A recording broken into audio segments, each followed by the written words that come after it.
Dear students, তোমরা দেখছো science sprint YouTube channel. আজ আমি তোমাদের সঙ্গে নবম শ্রেণীর ভৌতবিজ্ঞান বইয়ের পরিমাপ চ্যাপ্টারটি নিয়ে আলোচনা করবো। তাহলে চলো শুরু করি। দেখো, প্রথম যেটা নিয়ে আলোচনা করব সেটা কি না, দৈর্ঘ্য ভর সময়ের এককগুলো আছে তাদের কিন্তু আধুনিক ধারণাটা নিয়ে আলোচনা করব। প্রথম কি না, দৈর্ঘ্যটা নিয়ে আলোচনা করব। এসআই পদ্ধতিতে দৈর্ঘ্যের একক কি মিটার। 1 মিটার দৈর্ঘ্যকে প্রমাণ দৈর্ঘ্য হিসেবে ধরা হয়। দ্বিতীয়টা কি আছে, এসআইতে ভরের একক কত না কিলোগ্রাম। এই 1 কেজি ভরকে, এই কিলোগ্রামটাকে কিন্তু আমরা এইভাবে লিখি। আমি এটা তোমাদের কিন্তু আগের ভিডিওতে বলে দিয়েছিলাম, ঠিক আছে। তাহলে 1 কেজি ভরকে আমরা প্রমাণ ভর হিসাবে ধরে থাকি। তৃতীয়টা কি না, এসআইতে সময়ের একক কত না সেকেন্ড। 1 সেকেন্ডকে আমরা কিন্তু প্রমাণ সময় হিসাবে ধরে থাকি, ঠিক আছে। এবার আসি আয়তনের এককগুলো। সিজিএস পদ্ধতিতে আয়তনের একক কি না কিউবিক সেন্টিমিটার, যেটাকে কিন্তু এইভাবে লেখা হচ্ছে। বেসটা হচ্ছে সেন্টিমিটার আর পাওয়ার কিন্তু 3, ঠিক আছে। এসআইতে হচ্ছে কি না কিউবিক মিটার, এখানে 3 হচ্ছে পাওয়ার আর বেসে থাকবে কিন্তু মিটার। এবার দেখো আয়তনের একক কি না, আয়তনের একক কিন্তু একটি লব্ধ একক। কেন লব্ধ একক? দেখো, আমি যদি সিজিএসটার ক্ষেত্রে দেখি সেটা কি না, এই কিউবিক সেন্টিমিটারটা পাচ্ছে কি করে, 3টে সেন্টিমিটার একককে যদি আমরা গুণ করি তাহলে কিন্তু আমি কিউবিক সেন্টিমিটার পাচ্ছি। এবার দেখো, এই প্রত্যেকটা সেন্টিমিটার একক কিসের একক না দৈর্ঘ্যের একক। তার মানে কি বোঝা যাচ্ছে যে আয়তনের এককটা কিন্তু দৈর্ঘ্যের এককের ওপর নির্ভরশীল। আর দৈর্ঘ্যের এককটা কি মৌলিক একক। আর সংজ্ঞা থেকে আমরা কি জানি লব্ধ এককের, যে মৌলিক এককের ওপর কিন্তু লব্ধ একক নির্ভরশীল।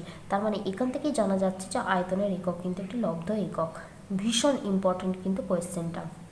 এবার দেখো, আমি এই সেন্টিমিটার টু দি পাওয়ার 3 আর মিটার টু দি পাওয়ার 3 এই যে দুটো একক আমি লিখলাম, তাদের মধ্যে কিন্তু সম্পর্কটা তোমাদের কিন্তু পরীক্ষায় পড়ে অনেক সময়। কিভাবে লিখবে না, 1 কিউবিক মিটার সমান আমি কত লিখতে পারি না 100 সেন্টিমিটার পাওয়ার কত 3 থাকবে। কেন আমি এটা লিখতে পাচ্ছি না, কারণ আমরা জানি যে 1 মিটার সমান 100 সেন্টিমিটার, এটা আমরা জানি। তাহলে এই যে 1 মিটারের জায়গাটা সেখানে কিন্তু আমি 100 সেন্টিমিটার বসিয়ে দিলাম, আর পাওয়ার যেরকম 3 আছে আমি কিন্তু 3 লিখে দিলাম। এবার দেখো, এই 100টাকে আমি কিভাবে লিখতে পারি, 100টাকে লিখতে পারি কিন্তু 10 টু দি পাওয়ার স্কোয়ার আমি লিখতে পারি। কেন লিখতে পারি, কারণ দেখো এখানে একের পাশে কটা শূন্য, দুটো শূন্য, সেই কারণে কিন্তু 10-এর ওপর দুটো, এই 2 কিন্তু লিখেছি, ঠিক আছে। আর পাওয়ার কত আছে, দেখো পাওয়ার কিন্তু 3 যেরকম আছে আমি লিখে দিলাম, ঠিক আছে। এবার দেখো, সূচকের নিয়ম অনুযায়ী বেস যদি সেম থাকে পাওয়ারগুলোর মধ্যে গুণ হয়ে যায়, তাহলে 2 আর 3 গুণ করলে 6 হয়, আর বেস যেরকম 10 আছে সেরকম রেখে দিলাম, ঠিক আছে। তাহলে এখন কি হলো মানটা না, 1 কিউবিক মিটার সমান 10 to the power 6 centimetre cube. আশা করি বুঝতে পেরেছো। এবার আসি, দেখো এই সিজিএস এসআই ছাড়াও আয়তনের কিন্তু অন্যান্য এককও আছে। যেমন তোমরা কেউ যদি দোকানে তোমরা তেল কিনতে যাও, তখন তোমাদের কিন্তু এই লিটার এককের মাধ্যমে কিন্তু দোকানদাররা পরিমাপ করে দেয়, ঠিক আছে। তাহলে দেখো এককগুলো কি না, একটা হচ্ছে লিটার, যেটাকে কিভাবে লেখা হয় বড় হাতের এল। আর কি আছে মিলিলিটার, যেটাকে কিভাবে লেখা হয় ছোট হাতের এম আর বড় হাতের এল। ঘন ডেসিমিটার, সেটাকে কিভাবে লেখা হয় ডিএম, যেটা দুটোই ছোট হাতের আর পাওয়ারটা কত 3, ঠিক আছে। এবার দেখো, অনেক সময় পড়ে যে এই কিউবিক সেন্টিমিটার সমান কত লিটার, বা 1 লিটার সমান কত কিউবিক মিটার, এরকম কিন্তু এককের পরিবর্তন করতে দেয়, ঠিক আছে। যে বেসিক জিনিসটা তোমাদের জানতে হবে তার জন্য, সেটা কি 1 লিটার সমান 1000 কিউবিক সেন্টিমিটার, এটা কিন্তু তোমাদের জানতে হবে। এবার আমরা কিউবিক মিটারের সঙ্গে লিটারের সম্পর্কটা কিন্তু বের করব, ঠিক আছে। তাহলে 1 কিউবিক মিটার সমান আমি কত লিখতে পারছি, দেখো 10 to the power 6 cubic centimetre আমি লিখতে পারছি, কারণ এইটা সমান আমি এইটা লিখেছি আগে, ঠিক আছে। এবার দেখো এই 10 টু দি পাওয়ার 6টাকে আমি কীভাবে লিখছি না, 10 টু দি পাওয়ার 6 মানে হচ্ছে একের পাশে 6টা শূন্য। দেখো এখানে 3 মানে কটা লিখেছি, একের পাশে 6টা শূন্য, 1 2 3 4 5 6, তাহলে এইভাবে কিন্তু আমি তিনটে তিনটে করে ভেঙে নিয়েছি। এবার এইটাকে আমি কিভাবে লিখতে পারি, আর একটা না একের পাশে একটা 3টে শূন্য গুণিতক আর একটা একের পাশে কিন্তু 3টে শূন্য, এইভাবে কিন্তু আমি ভেঙে নিতে পারি। তার মানে দেখো এখান থেকে আমি কি জানতে পারছি না, দুটো হাজারের গুণ করলে কিন্তু আমি 10 টু দি পাওয়ার 6 আমি লিখতে পারছি, ঠিক আছে। এবার দেখো আগে আমি কি বললাম, 1 লিটার সমান 1000 সেন্টিমিটার কিউব। তাহলে এই সেন্টিমিটার কিউব আর একটা 1000 আমি যদি তুলে নিই, তার জায়গায় আমি কি লিখতে পাচ্ছি 1 লিটার। তাহলে একের সঙ্গে এখন 1000 গুণ করলে কত হয় 1000, আর এককটা কত হয়ে যাবে লিটার হয়ে যাবে, কারণ এইটা আমি তুলে নিচ্ছি, ঠিক আছে। আশা করি বুঝতে পেরেছো। তাহলে এইভাবে কিন্তু এককগুলো পরিবর্তন করতে হবে, ঠিক আছে। বাকি এগুলো অতটা ইম্পর্টেন্ট নয়, আমি লিখে রেখেছি, তোমরা একটু দেখে নিতে পারো, ঠিক আছে, মেন দুটো জিনিস জানতে হবে, সেটা হচ্ছে এইটা জানতে হবে আর কি না এইটা তোমাদের জানতে হবে। ঠিক আছে, এবার দেখো আমরা পড়বো যে লিটারের সংজ্ঞা কি না 4 ডিগ্রি সেলসিয়াস উষ্ণতায় বা 277 কেলভিন উষ্ণতার 1 কিলোগ্রাম বিশুদ্ধ জলের আয়তনকে 1 লিটার বলে। ঠিক আছে, অনেক সময় যে কোশ্চেনটা পড়ে তোমাদের এই লিটারের সংজ্ঞাটা কিন্তু ভীষণ ইম্পর্টেন্ট। যে কোশ্চেনটা তোমাদের পরে বললাম সেটা কি না 4 ডিগ্রি সেলসিয়াস বা 277 কেলভিন উষ্ণতায় 1 কিউবিক সেন্টিমিটার জলের ভর কত না 1 গ্রাম। এখানে গ্রাম কেন হলো, আমি কিলোগ্রাম কেন লিখলাম না, কারণ এখানে দেখো কিউবিক সেন্টিমিটারটা কিসের একক, সিজিএস পদ্ধতিতে আয়তনের একক। তাহলে এটা যেহেতু সিজিএসে আছে তার মানে ভরটাকে আমাকে কিন্তু সিজিএসে লিখতে হবে। যেহেতু সিজিএসে ভরের একক গ্রাম, সেই কারণে কিন্তু 1 গ্রাম লিখলাম। এখানে যদি থাকতো 1 মিটার কিউব, মানে হচ্ছে কীরকম না এম লিখে তার পাওয়ারটা হচ্ছে 3, যদি এরকম থাকতো সেখানে কিন্তু জলের ভর কত হতো না 1 কেজি হতো। তাহলে 1 কেজি আমি কিন্তু লিখে দিতাম। আশা করি বুঝতে পেরেছো, এককগুলো কিন্তু গন্ডগোল করবে না। এবার আসছি দেখো লিটারের সংজ্ঞাটায় তোমরা দেখবে যে 4 ডিগ্রি সেলসিয়াস উষ্ণতা বা 277 কেলভিন লেখা আছে। আমি যদি এই উষ্ণতাটা না লিখি তাহলে কি ক্ষতি হবে, সেটাই কিন্তু কোশ্চেনটা পড়ে। ঠিক আছে, তাহলে ভীষণ ইম্পর্টেন্ট এটা কিন্তু। তাহলে কোশ্চেনটা আরেকবার বলে দিই না, লিটারের সংজ্ঞায় 4 ডিগ্রি সেলসিয়াস বা 277 উষ্ণতার উল্লেখ থাকার কারণ কি। কি লিখেছি, সাধারণত তরলের ক্ষেত্রে কি হয় না উষ্ণতা বাড়লে আয়তন বাড়ে আর ঘনত্ব কমে। ঠিক আছে, এইটা কিন্তু ভীষণ ইম্পর্টেন্ট। উষ্ণতা বাড়লে কার ক্ষেত্রে না তরলের ক্ষেত্রে আয়তন কি হয়, আয়তন বাড়ে আর ঘনত্ব কমে। এটা কিন্তু জেনারেলি আমরা দেখতে পাই। ঠিক আছে, কিন্তু জলের ক্ষেত্রে একটু ব্যতিক্রম হয়। মানে কতটা পর্যন্ত ব্যতিক্রম না 0 ডিগ্রি সেলসিয়াস উষ্ণতায়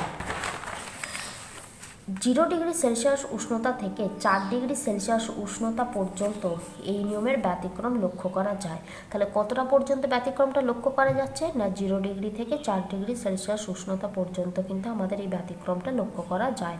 0 ডিগ্রি সেলসিয়াস থেকে জলের উষ্ণতা বৃদ্ধি করতে থাকলে জলের আয়তন হ্রাস পায়। আমি কি বললাম, তরলের ক্ষেত্রে জেনারেলি আমি যদি উষ্ণতা বাড়াই আয়তন বাড়ে, ঘনত্ব কমে। কিন্তু আমি যদি 0 ডিগ্রি সেলসিয়াস থেকে জলের উষ্ণতা বৃদ্ধি করতে থাকি জলের আয়তন কত হবে না জলের আয়তন কিন্তু ক্রমশ কমে যাবে। ঠিক আছে, বা হ্রাস পায়।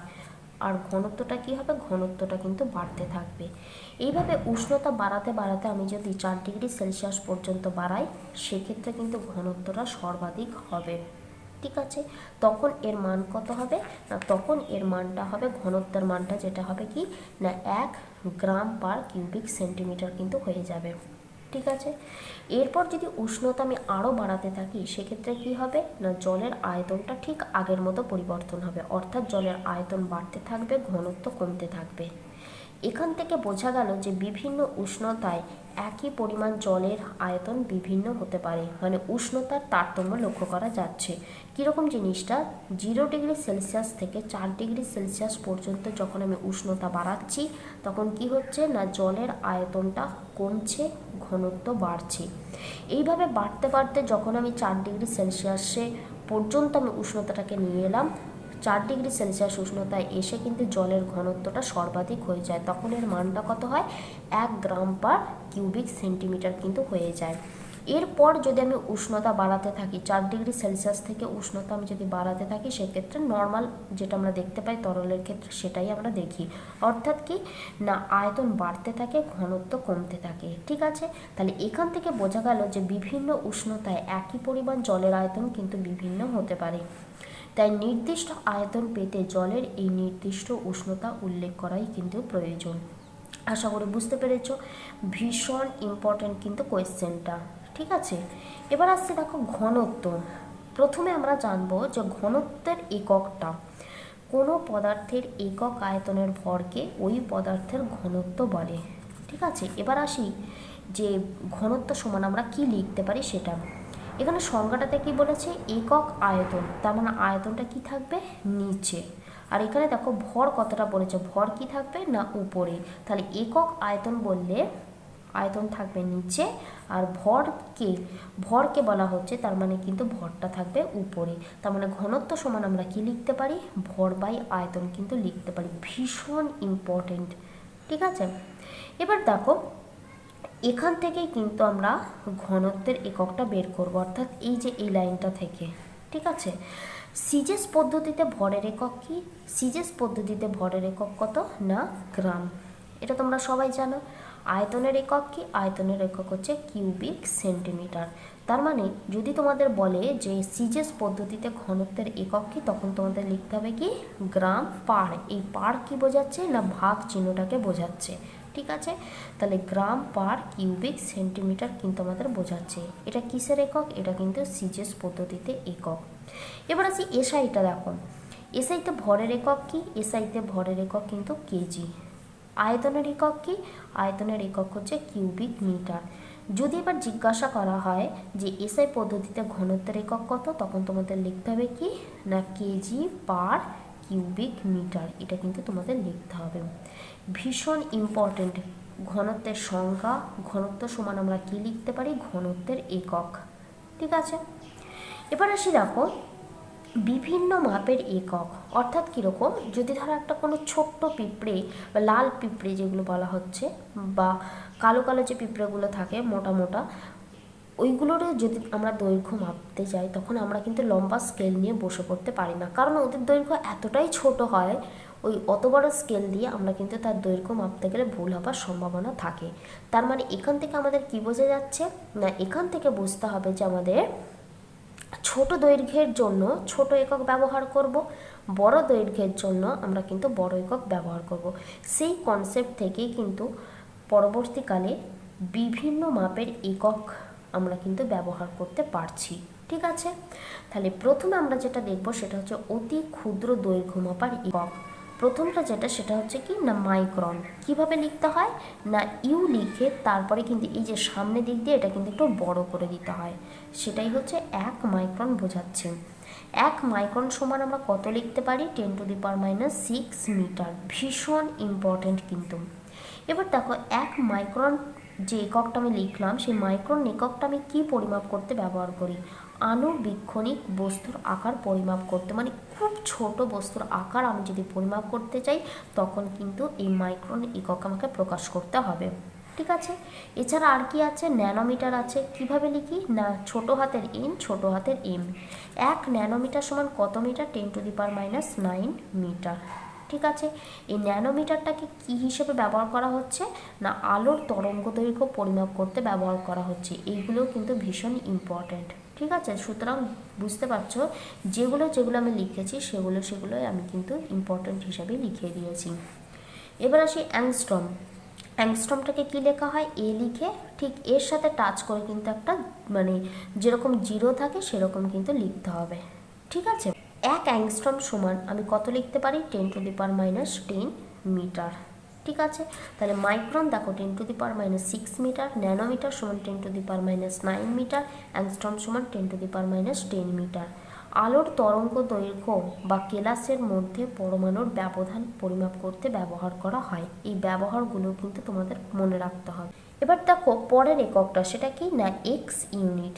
ঠিক আছে, 1 এক্স ইউনিট সমান আমি কত লিখতে পারি? 10⁻13 মিটার আমি কিন্তু লিখতে পারি। এই এক্স ইউনিটটাকে আমরা কী হিসেবে ব্যবহার করি না পরমাণুর ব্যাস পরিমাপ করতে ব্যবহার করি। এই এক্স ইউনিটের এই যে পুরোটা অতটা ইম্পর্টেন্ট নয়, কিন্তু পরমাণুর ব্যাস মাপতে যদি বলে যে কোন একক ব্যবহার করি, তখন তোমাদের বলতে হবে কিন্তু এক্স ইউনিট। ঠিক আছে, এবার আসি ফার্মি একক। ভীষণ ইম্পর্টেন্ট ফার্মি এককটা। দেখো ফার্মিক এককটা আমি এইভাবে লিখতে পারি। তাহলে 1 ফার্মি সমান কত মিটার? না 10⁻⁻15 মিটার।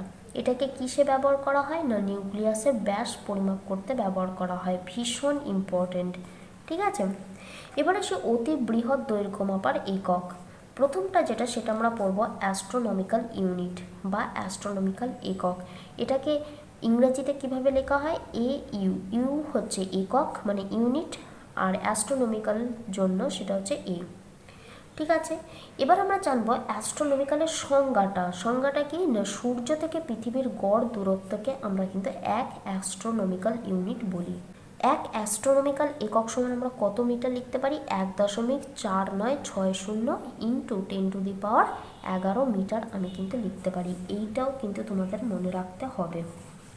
এবার এই অ্যাস্ট্রোনমিক্যাল ইউনিটটা কেন আমরা ব্যবহার করি? নক্ষত্রদের পারস্পরিক দূরত্ব পরিমাপ করতে ব্যবহার করি। তার মানে তোমরা বুঝতেই পারছো বড় একক এটা, সেই কারণেই কি না দূরত্ব যেগুলোতে বড় হয় সেইগুলোই এটাতে কিন্তু ব্যবহার করা হচ্ছে। ঠিক আছে, এবার আসি 2 নাম্বারটা, সেটা কি আলোকবর্ষ। এটাকে ইংরেজিতে কি বলে? লাইট ইয়ার কিন্তু বলে।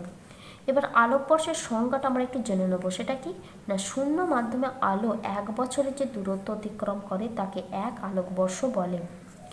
1 আলোকবর্ষ সমান কত কিলোমিটার?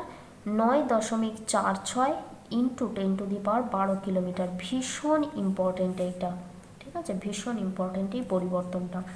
এবার দেখো 1 আলোকবর্ষ এককটা আমরা কেন ব্যবহার করছি না নক্ষত্রতে পারস্পরিক দূরত্ব, ছায়াপথের আকার এইগুলো কিন্তু পরিমাপ করতে ব্যবহার করতে পারি। ঠিক আছে, এবার আসি ভর মাপার জন্য কিছু ক্ষুদ্র আর দৈর্ঘ্য একক। আগের দুটো আমরা বললাম কিন্তু দৈর্ঘ্য মাপার জন্য, এবার আমরা ভর মাপার জন্য ব্যবহার করব।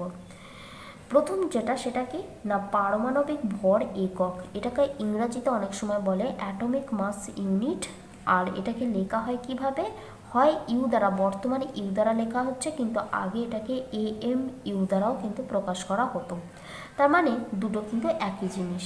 1 পারমাণবিক ভর একক সমান আমি কত কেজি লিখতে পারি না 1.66 ইন্টু 10⁻⁻27 কেজি লিখতে পারি। ভীষণ ইম্পর্টেন্ট এটা। এবার এই এককটা কিসের জন্য ব্যবহার করতে পারি? অণু পরমাণুর ভর মাপার জন্য ব্যবহার করি, কারণ এদের ভরগুলো খুবই কম, সেই কারণে কিন্তু এই এককটা আমাকে ব্যবহার করতে হচ্ছে। এবার আসছে ক্যারাট। 1 ক্যারাট সমান কত মিলিগ্রাম? 200 মিলিগ্রাম। আর কত গ্রাম? 0.2 গ্রাম। ঠিক আছে, তোমরা জানো ক্যারাট এটাকে সোনা প্রভৃতির ভর মাপার জন্য ব্যবহার করতে। এবার সে কুইন্টাল। দেখো 1 কুইন্টাল সমান কত কেজি? 1 কুইন্টাল সমান 100 কেজি। আর এটাকে কি হিসেবে ব্যবহার করা হয় না খাদ্যশস্যের ভর মাপার জন্য কিন্তু ব্যবহার করা হয়। আশা করি বুঝতে পেরেছো।